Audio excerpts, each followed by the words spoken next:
click go live on that.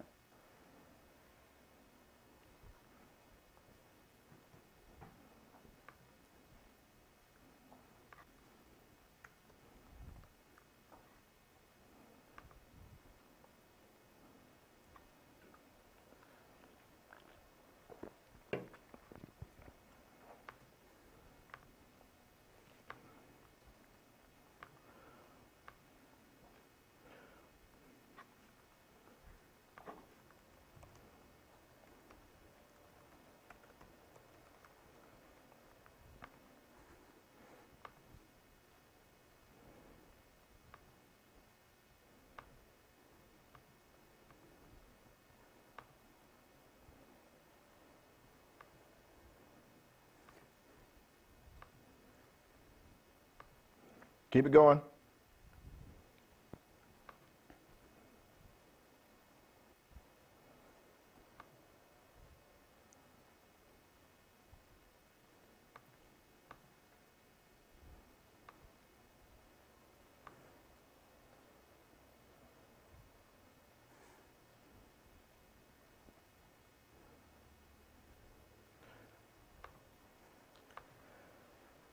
Almost there.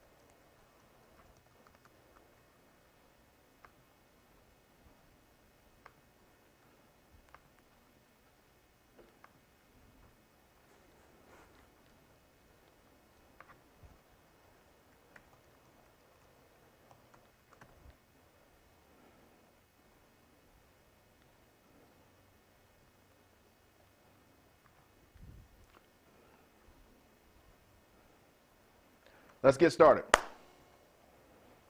All right. Okay, we're going to unmute you.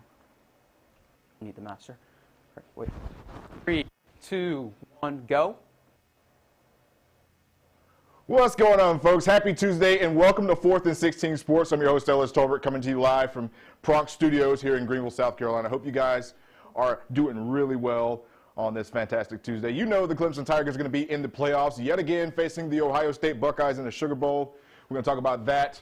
We're going to talk a little bit about the Notre Dame recap. We're going to talk Notre Dame-Alabama matchup. Will this be a blowout again? We'll talk a little bit about some things going on at LSU. You know they're a dumpster fire, and some more things in college football. Thanks for sticking with us. It's been a long year, but we're here, folks. It's time for the playoffs. Look, if you'll do us a favor, please share this page. If you're on Facebook, share it with a friend, create a watch party, have fun with us, and make sure to comment. If you're on YouTube watching with us, make sure you hit that like button, subscribe, and hit the notification bell so you can get all of these episodes when they come out. And if you're on Twitter, just tweet at me, just whatever, it doesn't matter. We're going to have fun tonight. We're going to talk about a lot of college football. I got my main man, Faction Childress, over here on the couch with me to talk college football tonight. Fax, how you doing, man? I'm doing great. I'm excited to talk about some college football tonight. Clemson got a massive victory over Notre Dame, and yes. we're going to have some fun talking about that. But Notre Dame did manage to stay in the playoffs. So we got a lot to talk about tonight. This upcoming week or two is going to be the biggest in the entire college football season, so our entire premise of the show leads up to that. Yeah, I can't wait for it. We're definitely be talking about some college football tonight. We already got a comment over here. Again, get in the comment section for us. We want to have fun with you tonight. We're going to have a little bit of a shorter show, so stick with us. We're going to be moving fast.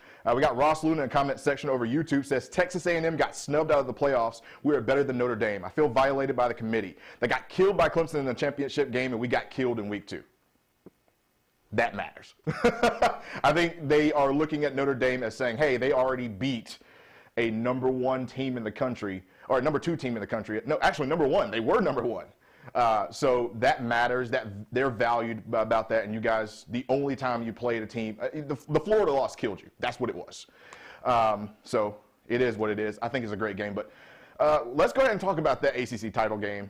You know we got to do it. So all the ballyhoo leading up to this game was about Notre Dame being the better team. The whole time, everybody was like, Notre Dame's the better team. They already beat Clemson in South Bend. Just because Clemson gets these guys back doesn't mean that they're going to beat them. And even we were saying, I don't know if it's going to be a blowout or not. I mean, the spread was 11 points for a reason. So you obviously, Brian Kelly can talk all he wants about how in the original matchup, Trevor Lawrence and Skalski, he wasn't worried about those guys, and he was just worried about going out there and beating them again. And Las Vegas quite clearly disagreed with him, as the spread was 11 by the time the game 11 closed. and a half. And Clemson comfortably covered that. It was never even in doubt. And this was a beatdown. The better team won, and you know, a lot of Notre Dame fans are clinging on to that win because it got them into the college football playoff, and it just really shows that they're.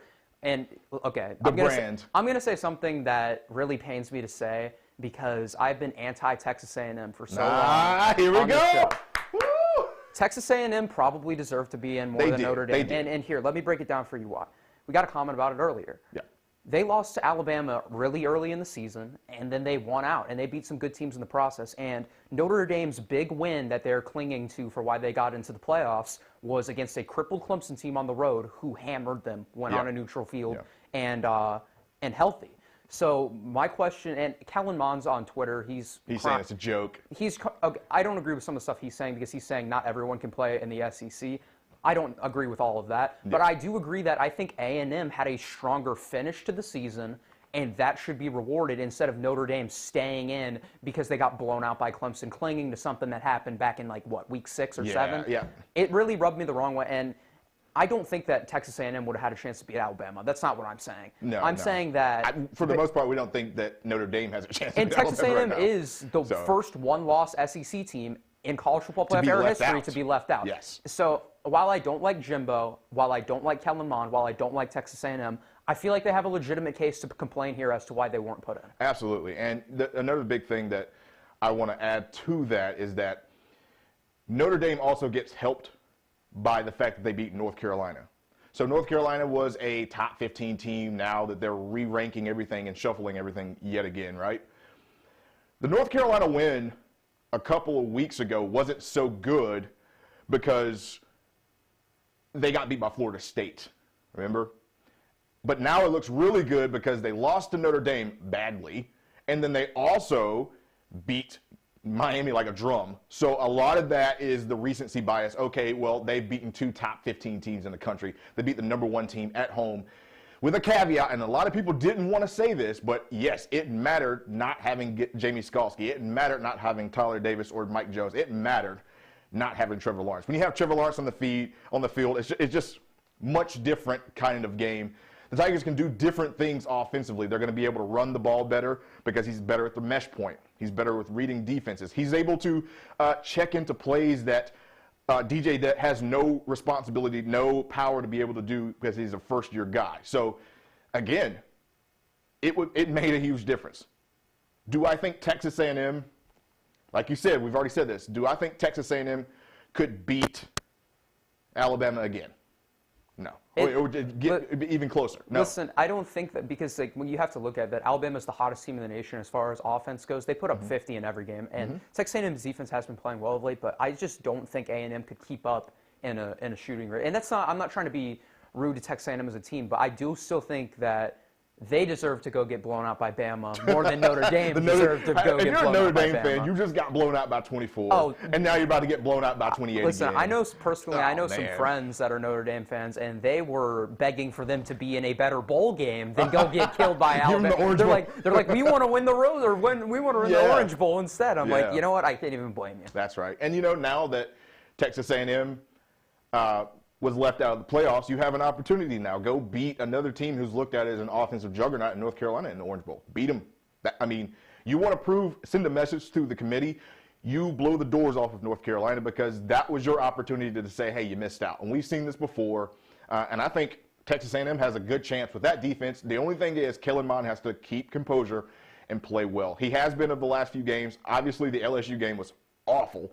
But after that, he really got back on track, and I think Texas A&M was showing why they should get in. They did not. But, again, Notre Dame, that's the brand for you. Let's talk about another brand that got into the playoffs and maybe shouldn't have gotten to the playoffs, and that is the Ohio State Buckeyes. What's up, Drew? Our guy in the back, Drew, is an Ohio State Buckeye guy. 6 games, not enough sample size for me to be able to say they deserve to be in the playoffs. Because if we're talking about the zero, the goose egg in the column, well, there's a couple other schools that had goose eggs. Cincinnati had a goose egg in their column.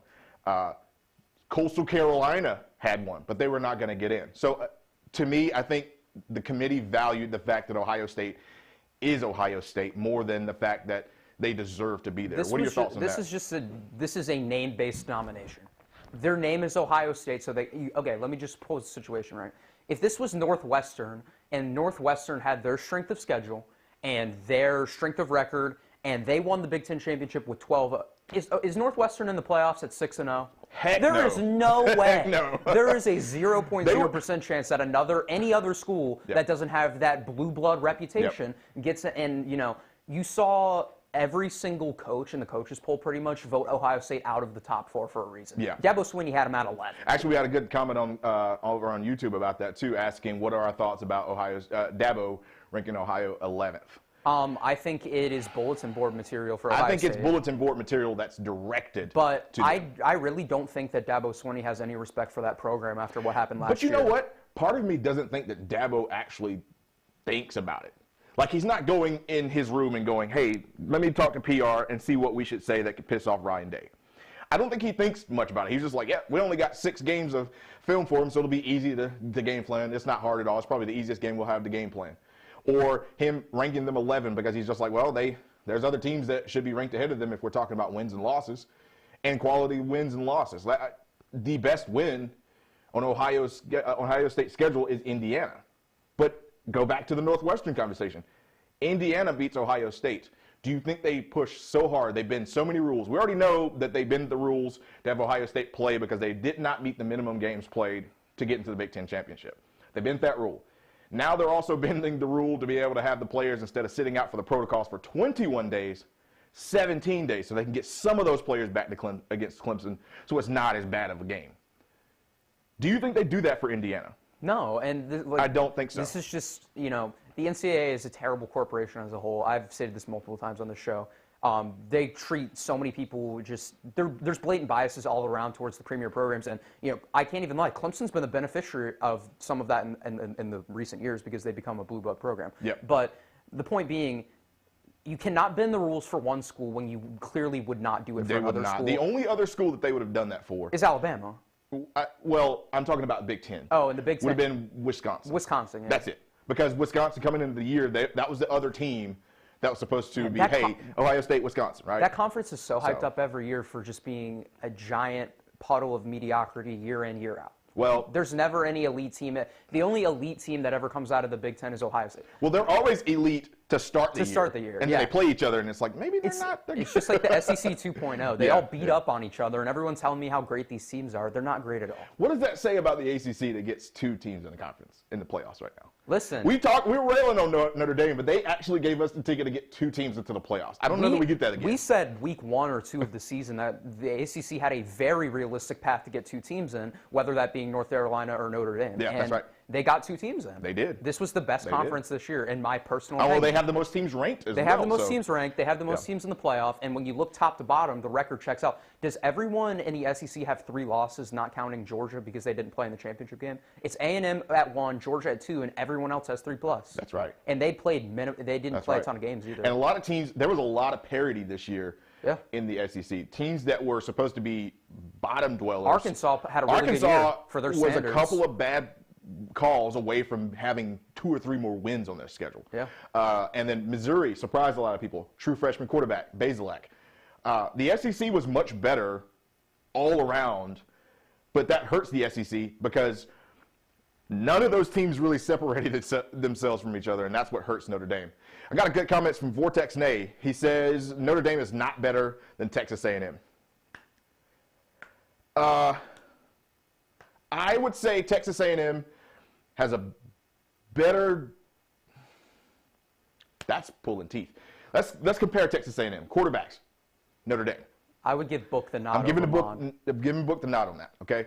Running backs even. I like Spiller, but Kyron Williams is a 1,000-yard rusher. Offensive line, Notre Dame. Going Notre Dame on that one.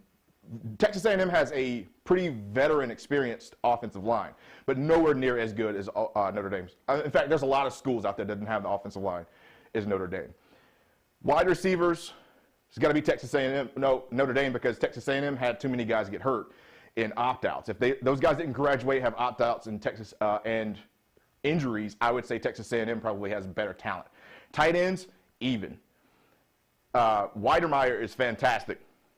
But Michael Mayer, Trimble, those guys are fantastic too. So I would say offensively they're even, and then defensively I think they're very even too. So I wouldn't say either one is better than the other.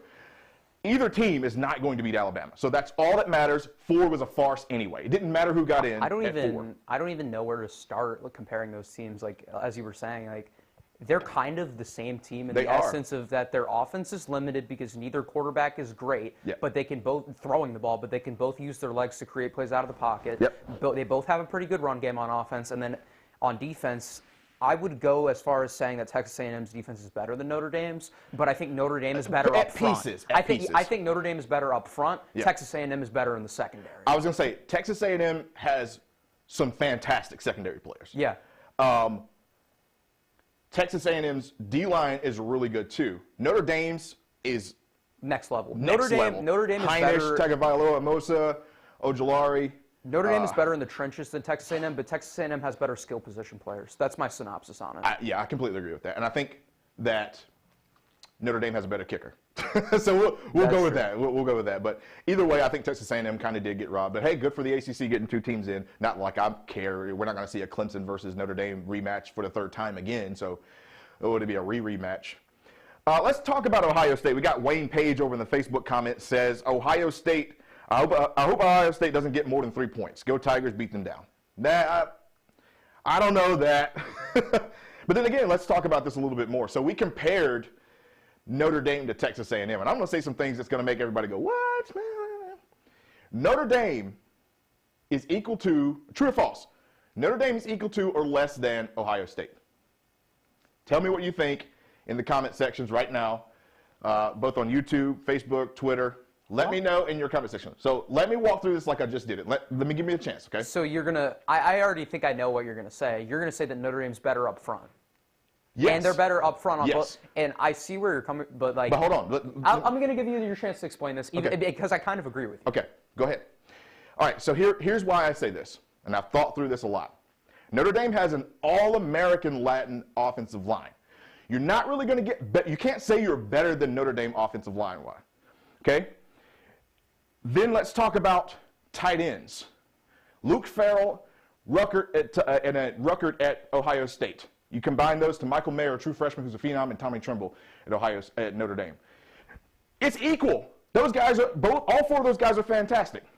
Let's go to the running backs. I know Trey Sermon just had 331 yards rushing, but it was against Northwestern because they couldn't throw the ball with Justin Fields. So again, running backs even. Kyron Williams is a 1,000-yard rusher. Chris Tyree behind him is also a really good rusher. I think I would give the nod to Ohio State. I think Trey Sermon just ran for 300 yards against Northwestern. Northwestern's got a good defense, but not against Ohio State. What did Kyron Williams do against the best defense he played all year last week? He did nothing. That dude was a ghost. But see, are we saying that Ohio State's going to do any better? Because think about this. I think that Notre Dame's offensive line. But look at the success that J.K. Dobbins had last year against, and I think that Sermon is on that level. But that offensive line last year was better than Clemson's defensive line. Think about this now. You had Logan Rudolph on that D-line starting for you. Niles Pinckney was in and out hurt. Jordan Williams was your other starter. And on the other end, you had Xavier Thomas flipping with K.J. Henry. There was no rotation for Clemson defensive line last year. And that ended up getting to Clemson in the national title game. But this year, you have a lot of depth. Now, listen to me again. Kyron Williams, 1,000-yard rusher. Maybe he's not the most talented running back in the country. But behind that offensive line, he is. So then I wouldn't say running backs when comparing. You could say run game. Run game. But if you're saying run game, then you're having to include Justin Fields and his ability to use his legs. Now tell me, equal or less than Justin Fields, Ian Book. Now, before you go to it, and before anybody out there says it, Ian Book's Justin underrated Fields, with his legs. He's underrated. Now, Justin Fields is an athlete. He can run. He's a dual-threat quarterback, right? He's not a dual-threat guy. He doesn't want to run first. He wants to throw. He wants to throw. Ian Book, his passing game relies on him running around. He has to get out of the pocket to do it. we saw against Clemson, even I know we had freshmen playing, and when he played in this last game, it looked terrible. But Clemson played with a vengeance in this last game, and you had Jamie Skalski back. I'm just saying the only thing that Ohio State has over Notre Dame in this game is maybe the wide receivers. I think Julian Fleming, I think that Garrett Wilson, I don't know if they're going to have Chris Olave back, are better than Davis and Williams and Lindsey and Skoranek in Notre Dame. But we saw what happened against Northwestern. They were unable to throw the ball. In fact, against all the ranked teams that they played this year, terrible outing. I'm just wondering if Ohio State doesn't get in the same situation with Clemson and it makes it ugly. Now the defense, we'll talk about the defense because on some levels, I think Notre Dame's defense might actually be better than Ohio State's. Ohio State's secondary is next to last in the Big Ten in pass coverage. So what do we do against Notre Dame, who was essentially a Big Ten team with their cornerbacks? It was over. Both games, big plays is what killed Notre Dame. The linebacker core at Ohio State, really good. Browning, Werner. Think about over at Notre Dame, you had those guys, Drew White, Lufau, Owusu-Koramoah, probably the best linebacker that we've seen all year. We'll see all year, because including Alabama, I don't think they have a linebacker like Owusu-Koramoah at any of the schools. I'm really thinking that Ohio State is not much different than Notre Dame right now. The only caveat, we've only seen 6 games. So we don't know. I would bring up the point for Ohio State that they are so much better at skill positions, being DB and wide receiver, than Notre Dame are. They really think about Olave and Garrett. Right. Those guys are DB so mostly. DB. Those guys are so much better yeah. than the Notre Dame receivers, and their defensive backs are a lot better than Notre Dame's slow guys. Amari Rodgers was 15 yards behind the secondary with Eames. Yeah, it was incredible. And if Tony Elliott would have been more aggressive in that original Notre Dame game, we would have seen Amari Rodgers down the field wide open more as well. Well, could he be more? 411 yards for DJ He wasn't. He went into that game not expecting to have to throw, but once he kind of he realized, okay, we can't run the ball, we have to throw. Then the play calling did pick up. We got Al Kuhn in the comment section over on Facebook. He says Notre Dame is better than Ohio State. I don't know that they're better. I'm more wagering on saying they're very similar teams. They're built the same, they have great offensive lines. I think Notre Dame's might edge them a little bit. I like Thayer Munford for Ohio State, one of the best players in college football. They've got really good tackles, but interior O-line is an issue, and we'll see what happens with this. Again, you got a guy like Tyler Davis coming back, playing healthy, presumably. You got Brian Brzee playing. Combination of Brian Brzee, Tyler Davis, Jordan Williams, and Niles Pinckney. It's going to be an issue. It's going to be an issue. The only thing that I would say separates separates Ohio State from Notre Dame pretty convincingly is if I'm going with a play caller, it's Ryan Day 10,000 years, way more than Tommy Rees. Tommy Rees is just too young. He's inexperienced. This is his first real full year as an offensive coordinator and a play caller. So I'm going to go with Ryan Day. He's one of the best play callers out there. Does he get into his head, though, because he's already so angry? We've heard the comments. We're going to, so we'll see. We'll see. But I do want to say Ryan Day legitimately imploded as a play caller last year in that Clemson game. But I'm wondering if that happens again. Legitimately imploded, and Notre Dame's play caller, while he wasn't great in this last game against Clemson, down the stretch against Clemson, he was fantastic. Yeah, I think so. Even at that young age that he's at, he was better down the stretch than we've ever seen. What has Ryan Day done to be touted as this elite play caller? Well, won a bunch of regular season games. Yes, and he's been at Florida with Urban Meyer. That's the rapport. That's why he even came to Clemson. The reason why Urban Meyer brought Ryan Day to the school is because Clemson blew them out in the Fiesta Bowl. They couldn't throw the ball, throw a forward pass at all. They looked like a middle school team playing Clemson that year. J.T. Barrett couldn't complete a pass.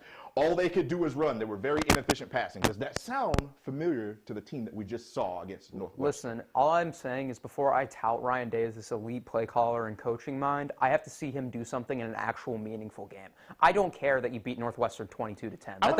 That doesn't impress me at all. With 300 yards rushing because you couldn't throw. I'm going to give you something, though. I'm going to give you something. We're talking about Ryan Day being this fantastic offensive play caller, and he is, by all means, he is. Here is the real deal about it. He's going to be a great play caller when you have Olave, when you have Paris Campbell, in the previous years. You had J.K. Dobbins. You had all these guys running the ball for you and catching the ball for you. But I know Tony Elliott gets on our nerves so much, and we're like, Tony, run the ball. Run the ball, Tony. Run the damn ball. Or when he's not running the ball, we're like, Tony, you can throw it right here. The middle of the field is wide open. Tony Elliott, let me tell you something about Clemson this year, and I don't know if you know this. Clemson actually beat out the 2016 Clemson football team in passing yards and yards per play this season, missing Justin Ross, your best player on your receiving core, probably your third best player offensively. You're missing Joseph Ngata, who was the next guy. Frank Ladson has been injured for a long time, but even then he was dealing with some dropsies. That's not a skill thing. That's mental. They surpassed it with Cornell Powell and Amari Rodgers. Not only that, Trevor Lawrence is only in that 200-something range right now in passing attempts. Deshaun Watson had 579 attempts in 2016. We've already surpassed that. So Tony Elliott is, for pound, better at getting the most out of his players than Ryan Day is right now because he has elite players. Now, in the future, let's see what happens with that, but I don't know. I'm just going to say, get in the comment section, please, give me your thoughts on the game. I want to know what your score prediction would be. I'm not going to give mine yet. I'm going to do it next week, but I want to know your score prediction against the Ohio State Buckeyes. Let's move along a little bit. We're getting a little long-winded. Let's talk about, briefly, Notre Dame, Alabama. Ooh. So Notre Dame got sure, you got into the playoffs, but you met a team that beat you 42-14 the last time you played them in a meaningful game. Not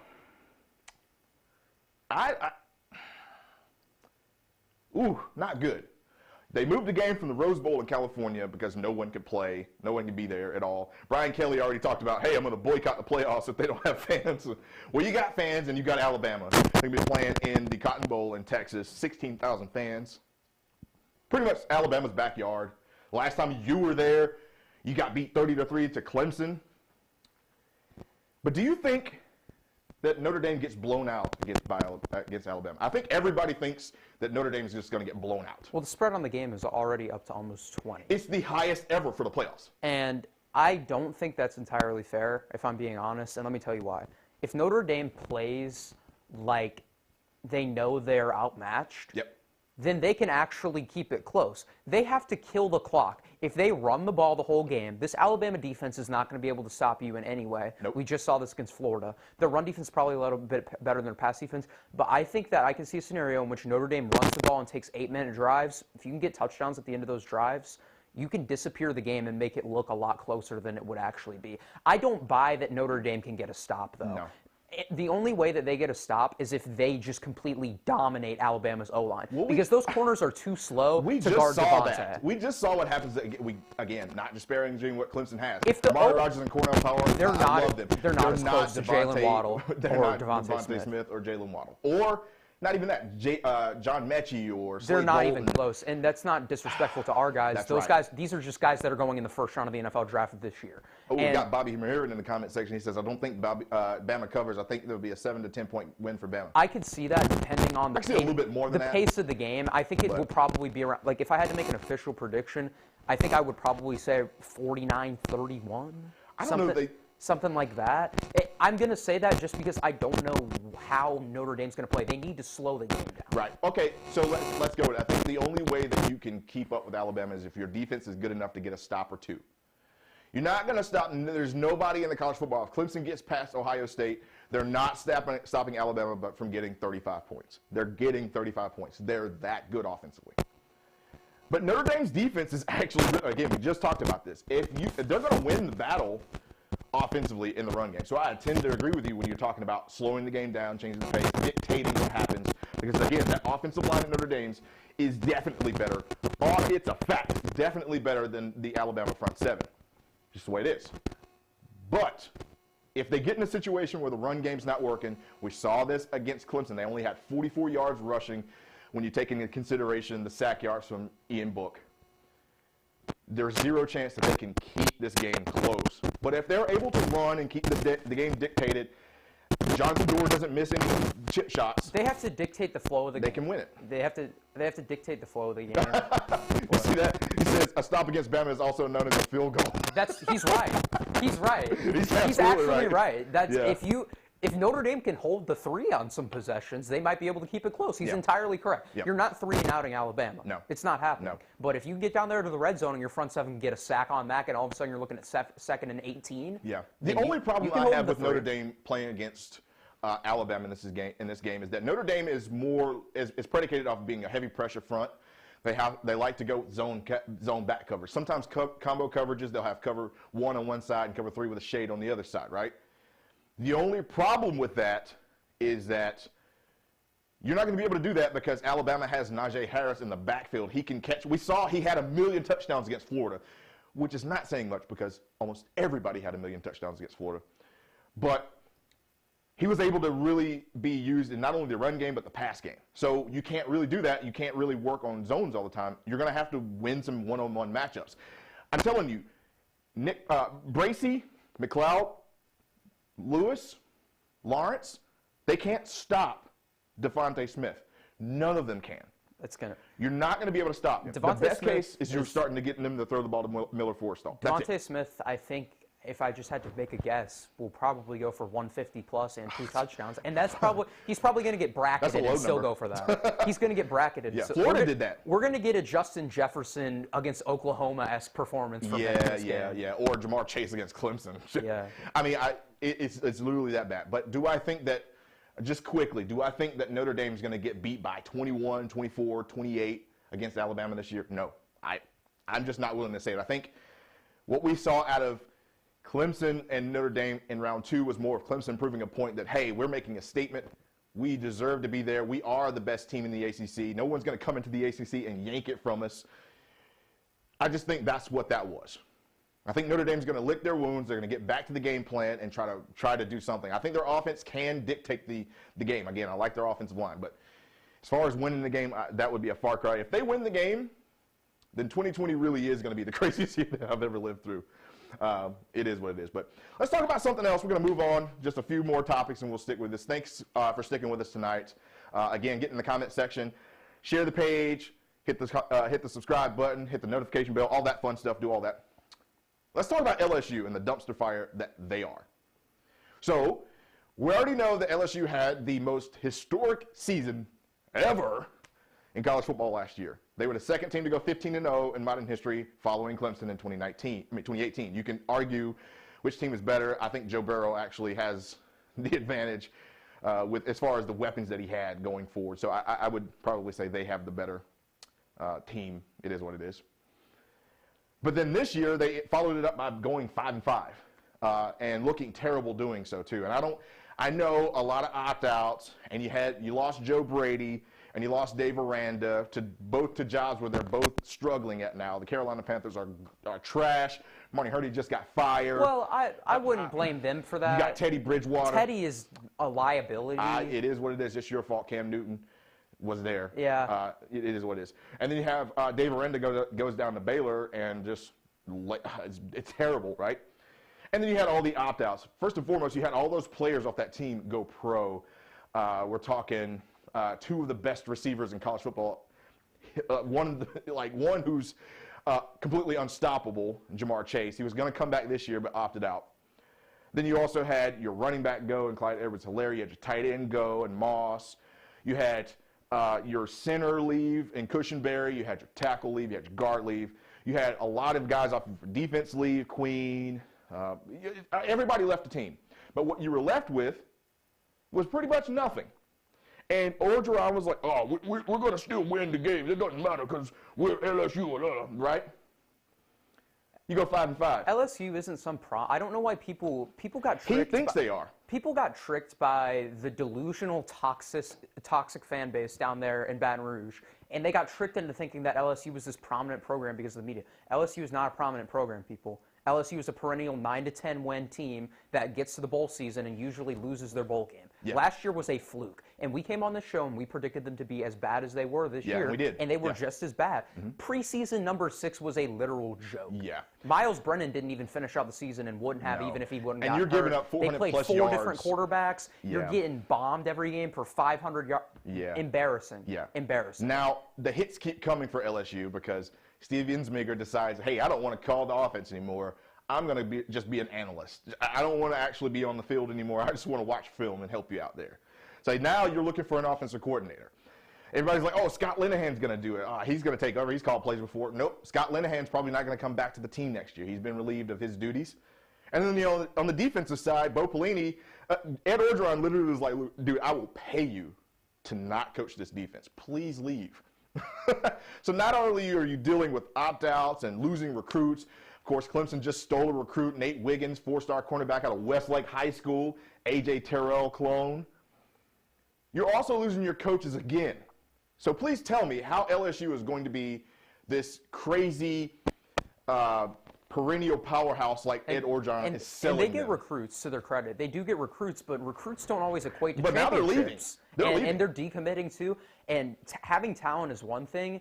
Ed Orgeron is not a great coach, contrary to popular reviews. We've seen that. And I think, this is just my personal opinion, I think in the next 3 years you see Ed Orgeron fired. I'm not even joking. Gene Chizik. Yeah. Yeah. I think you see him fired. Well, this is the reason why he was not hired at USC. Everybody expected him to get the job just because he won the couple games as an interim. Oh, Ed Orgeron's going to get this job. He's been a head coach at Ole Miss. It was pretty terrible there, actually. This is the reason why we see it. And I think you hit on something. He's not a developer.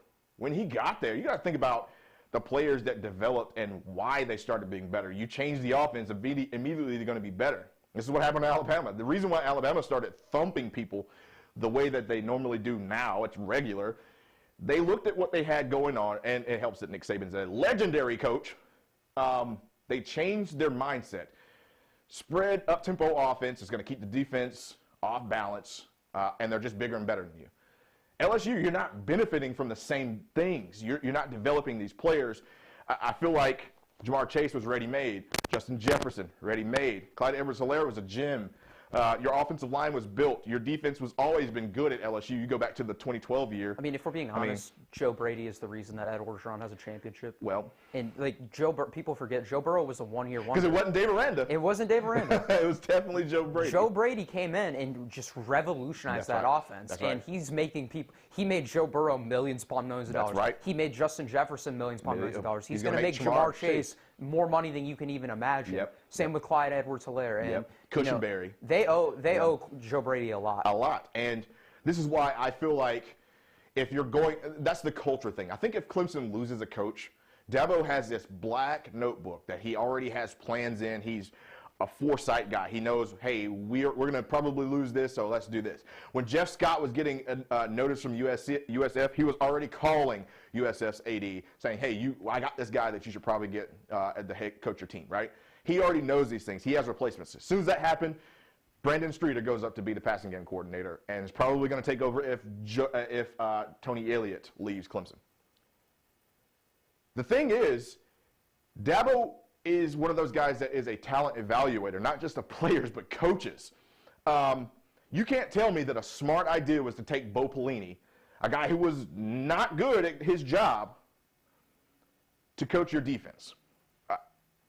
After Dave Aranda, because, for all intents and purposes, Dave Aranda was looked at as one of the hottest defensive coordinators out there. Remember, he was making more than Brent Venables at one point, and they were doing that little back-and-forth tussle. I just can't see how LSU is going to dig themselves out of this hole that they've gotten themselves into because of recruiting. Not only that, let's not even talk about all the stuff that's happening on the football field. There's a myriad of things that happens off the football field, and I'm not even going to that. That's gross stuff, right?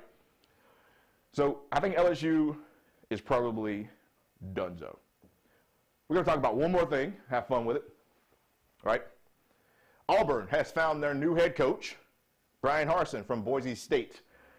Do we think Brian Harsin is going to be successful at Auburn? And be honest. He's known as an innovator, really good offensive guy. Boise State's a perennial powerhouse in the group of five, whatever. But I'm gonna leave my opinion to can they recruit.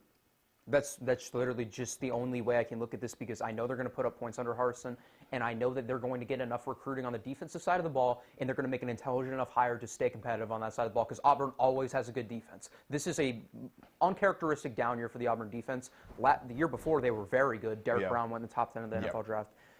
They had more players going in the NFL draft. Yeah, so Auburn's always going to have a good defense because that's what they do. They recruit the defensive side of the ball really well, and they always breed good D linemen. The question is, can you get your guys on offense that you need for your system, and can those guys be talented enough to produce and compete in the SEC? Well, you're going to be starting with Bo Nix at quarterback. It's going to be I want to see his own class and own quarterback before I make a judgment on him. Well, I don't want to make a judgment on him based off of what Bo Nix does. That's unfair to him. Bo Nix is not his recruit. This team he's inheriting are not his recruits. These are not his guys. It's like when a coach comes into the NFL to a new quarterback or like an existing quarterback, and that doesn't fit their scheme.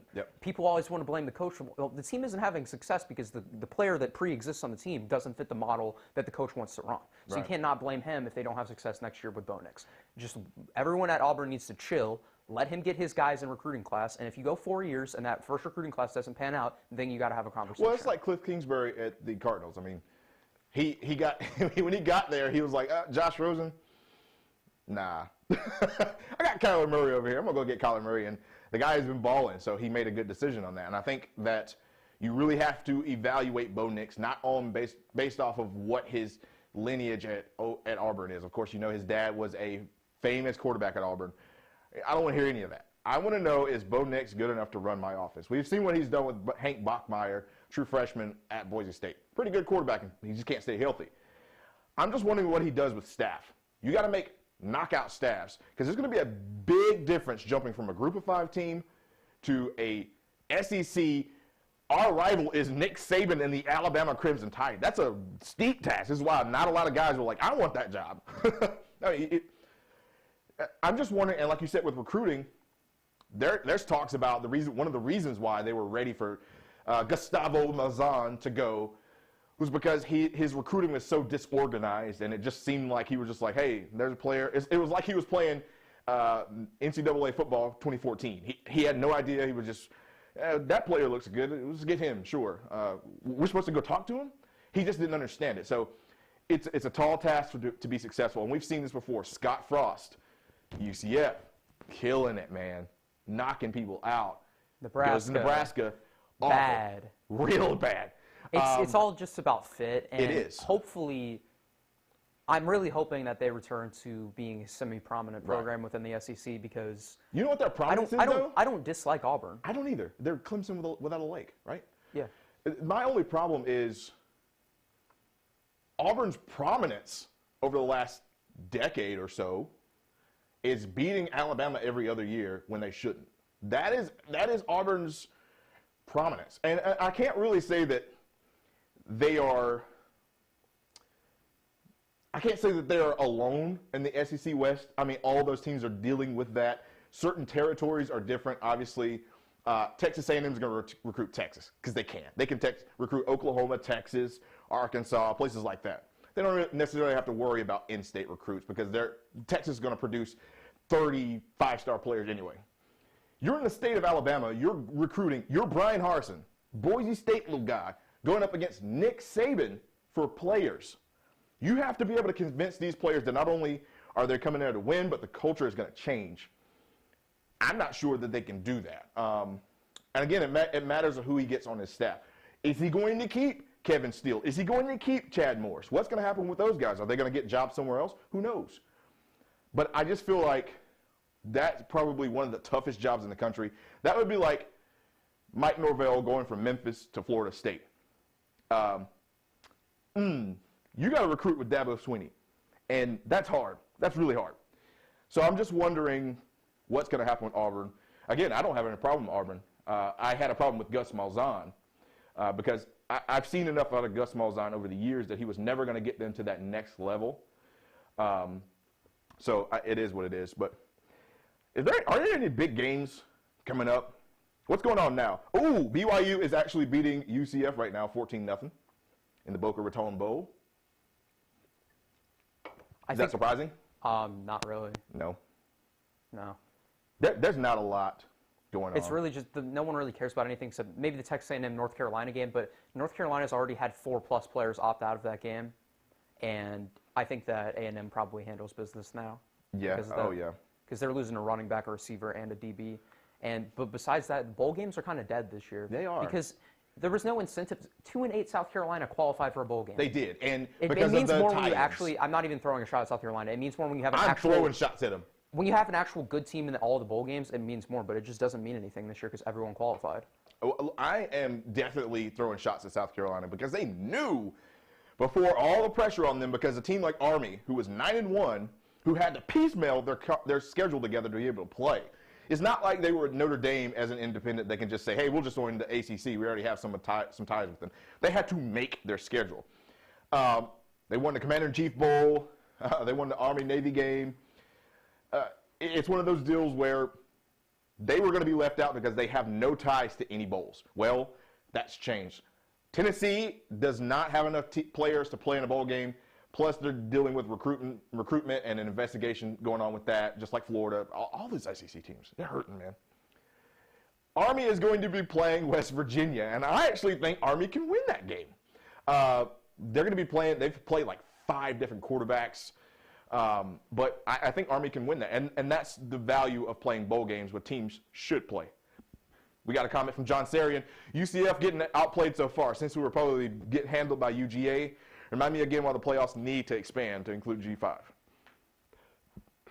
I think it's more of a representation thing. I think so too. I think and the only reason why it should is because if it's not, you need to tell them that the group of 5 is not important. I understand, number one, I understand both sides of the argument for the group of 5 getting in because you want to be represented and the group of 5 being left out. This is my proposal. The group of 5, if you have a prominent team, you need to start scheduling teams like Alabama. Like, I'm being serious. Yeah. You need to be scheduling Clemson's, Alabama's, Texas A&M. You need to be scheduling these guys instead of like how UCF scheduled North Carolina this year. Yeah. You have to schedule someone and beat them if you want to get into the playoff because as much as I think Cincinnati is actually a pretty good team, wins over SMU and Tulsa just aren't going to get you into the playoffs and you ever. skated by Tulsa. Yeah. You skated by Tulsa. It's the reality of the situation because your strength of schedule and strength of record by every metric is going to be lower than every single Power 5 school. Right. It's and there's always that caveat about it. But that's the thing. How do you schedule more teams from the Power 5 when you have an entire conference that you have to get through? So it's almost saying like you can't have conferences. You just need to have a bunch of independent teams that are willing to play each other and a bunch of Power 5 teams to see.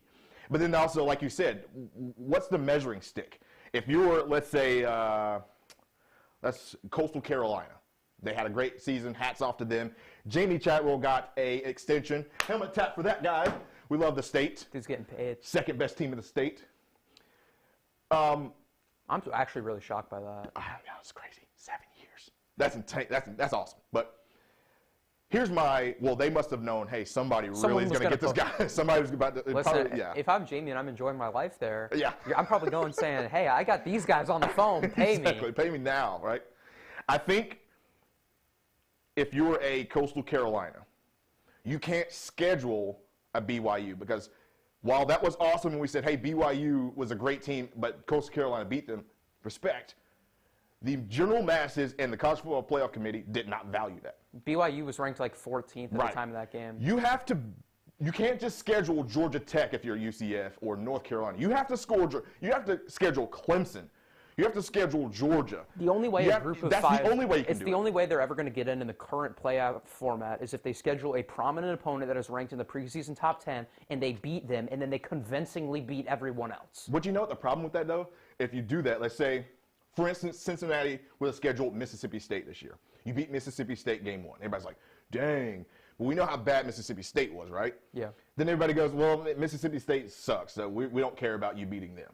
The group of 5 is in a perpetual state of, hey, we're never going to get in the playoffs.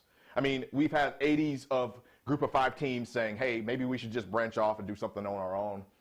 Maybe so. But the problem is, and we're going to end the show off with this, if you expand to 8, number 9 is going to be still campaigning of why they should get in. And also, you already have so many blowouts in the playoffs. Oh my gosh. I would love, from a college football fan perspective, I would absolutely love an 18 playoff. This is more football to watch, and it means a ton. But, like, seriously, even back to the BCS days, Alabama trounced Notre Dame, and then you can just go down the line of blowouts. Clemson blew out Ohio State 31-0. Alabama blew Mississippi State and Washington Michigan off the face State of the and Washington, And the 1-4 matchup, it's more likely to be a blowout than not. Oklahoma's gotten blown out every time except that one time. They lost by 2 or 3 scores to Clemson. Yeah, but then they all remember they had a shootout with Georgia, and everybody's like, They blew a 35-point lead to Georgia. Yeah, you can't do that. But the first 2-round games usually produce a bad game as opposed to a good game. Yeah. Like the Clemson-Ohio State game last year was a rarity. Yeah. Well, let me ask you a question on that note while we're at it. There's 2 things. One, if Alabama would have been playing, say, we already saw what happened against Texas A&M. Of course, Texas A&M got better as the season progressed. But they played them and then beat them by 28. Say Alabama, a team that is trending the way they are now, is going to play a Cincinnati team that just played Tulsa the way they did. And I'm not trying to do transitive property because this happened, this will happen. But I'm telling you that would have been a 40-point win for Alabama. And then everybody goes, why are we putting Cincinnati in? This is why if they do it, this team has to schedule more teams that are prominent from prominent conferences in the Big 12. In the Power 5, I don't think you can schedule join Kansas. A big conference. And it matters. Yeah, there are a lot of people out there who want all these conferences to expand to accept these teams. We've done this before on the show. Yeah. We've done it. It makes sense for it to happen. Especially when you have teams that have become prominent, like Cincinnati, UCF, these Group of 5 schools that are emerging, and they've had 5 straight years. We got all these wins. Yep. It makes sense that they should be able to join a conference and be able to play for that because they get good talent down there too. All right, let me ask you a question. Then this will officially end it seriously, and everybody in the comment section, please let me know now. I don't even want to leave until I see some of these statements, okay? Because every single year there's been a blowout. Since the playoff has started. Oregon blew out Florida State in 2014 game. 15, Michigan State got blown out. 16, Washington got blown out. Oklahoma got blown out. Every year there's been a blowout. Which game this year is going to be the blowout? Is it going to be Clemson, Ohio State either way, or is it going to be Notre Dame, Alabama? It's going to be Notre Dame, Alabama. So that's the one that has the better chance to be a blowout. Potential. I don't know. Really? I don't know. Do both have blowout potential? That's where I'm getting at. But blowout is subjective. We're talking about 31-0, or are we talking like blowout 35? I've always said this. My definition of blowout is 3+ scores. If it's 3+ scores, it's a blowout.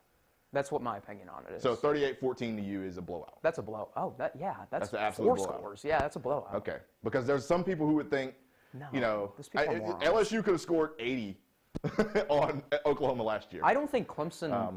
A lot of people last year, I will say, a lot of people last year think LSU Clemson was a blowout. It was at the end. It was okay, but that game was what 42-25. Yeah. Clemson made it 28-25. With in the third quarter. With late in the third quarter. Yes. That game was Clemson had control of the game late in the third quarter. They were down 3 points with the ball. Yep. So I wouldn't say that's a blowout. I just, if you look at the end score, this is why I said what I said about Ohio State and Clemson. I think Ohio State, Clemson's not going, the number's not going to pop off at everybody. It's not going to be 55-20, or maybe, but it's not going to be that, right? But it's going to be more like a 14-point game that looks like a blowout through the entire game. But Ohio State keeps it interesting and keeps playing hard because they are an elite team.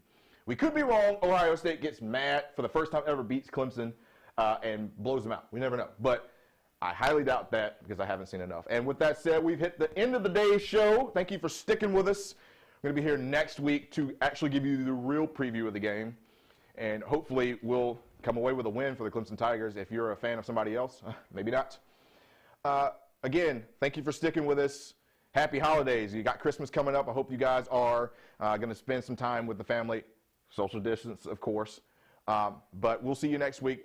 Please, if you want to hear more Clemson content, I have a podcast called Locked On Clemson. I've been doing that for the last week now, and it's starting new.